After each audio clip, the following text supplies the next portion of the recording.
El día de hoy tenemos una reparación de un iPhone 6S, el cual ingresa porque no enciende y al conectarlo a la fuente de poder nos damos cuenta que tiene un corto.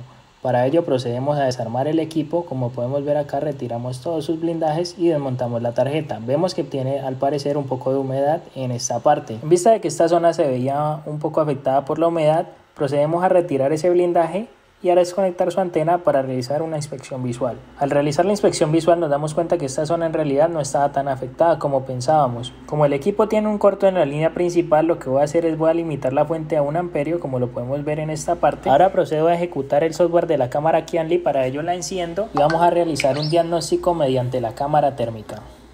En el diagnóstico que nos da la cámara térmica vemos que se calienta este componente. Este componente es un transistor tipo MOSFET. Cuando evidenciamos que este componente está levantando altas temperaturas, no procedemos a bajarlo inmediatamente. Primero realizamos unas medidas previas. Efectivamente, después de realizar estas medidas nos damos cuenta que el corto se encuentra en la línea principal y no en la línea de la batería como lo habíamos visto inicialmente.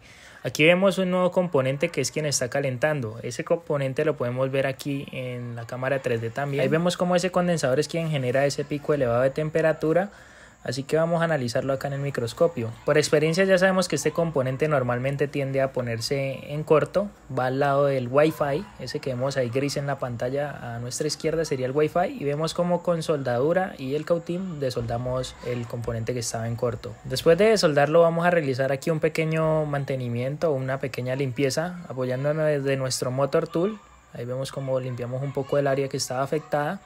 Vamos a realizar lo que sería una prueba. Para ello ensamblamos el equipo dentro de su case y vemos que efectivamente enciende. Volvemos a desarmarlo y ahora sí vamos a buscar el componente donante para instalarlo en la placa. Limpiamos un poco más esta área apoyando nuevamente el Motor Tool. Con un poco de estaño y flux vamos a estañar nuevamente el área para proceder a instalar el componente donante. Ahí vamos a instalar lo que sería el condensador. Aquí vemos cómo lo retiramos de la placa donante.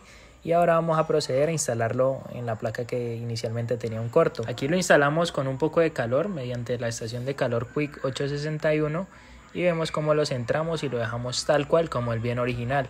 Luego realizamos nuevamente una limpieza para dejarlo como el viene original. Como inicialmente habíamos quitado el blindaje de la parte inferior sin calor, pues no podemos nuevamente instalarlo. Para ello vamos a usar un poco de cinta Kapton que nos ayuda a aislar y a proteger la board. Luego de realizar esto instalamos la board y realizamos nuevamente la prueba. Lastimosamente no vamos a instalar una pantalla nueva ya que era otro servicio técnico y como esa reparación es más sencilla pues ellos ya la realizarán en su taller.